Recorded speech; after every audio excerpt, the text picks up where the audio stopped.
अरे वाह!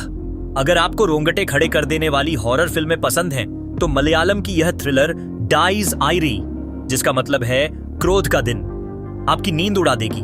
कहानी है एक बहुत ही अमीर और कामयाब आर्किटेक्ट रोहन शंकर, प्रणव मोहनलाल की, जिसकी जिंदगी में तब भूचाल आता है जब उसकी पुरानी दोस्त और डांसर कानी सुष्मिता भट्ट आत्महत्या कर लेती है। रोहन को अंदर ही अंदर थोड़ा गिल्टी महसूस होता है, क्योंकि शायद उसने कानी को नजरअंदाज किया था।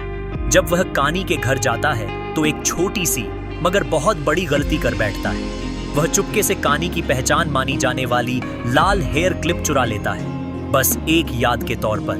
बस यही वह पल था जब रोहन ने अनजाने में अपने घर पर एक भयानक शक्ति को बुलावा दे दिया। शुरू में रोहन को कानी की पायल चिलंका की हल्की सी आवाज सुनाई देती है, फिर कोई अदृश्य हाथ उसके बाल सहलाता है, और फिर तो हद हो जाती है। एक जानलेवा अनदेखा हमला होता है जिसमें रोहन का दम घुटने लगता है।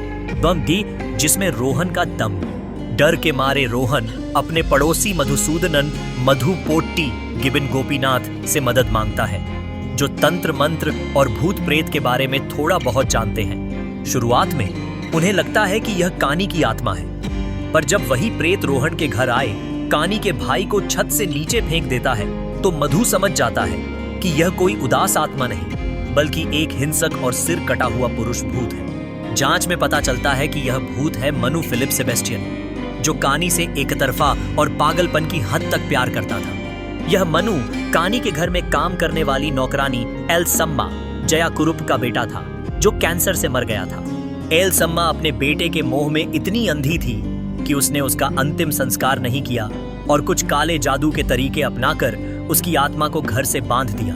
उसने कानी की पायल चुराकर मनु को दे दी थी, और यही पायल उसकी आत्मा को धरती से बांधने का जरिया बन गई थी।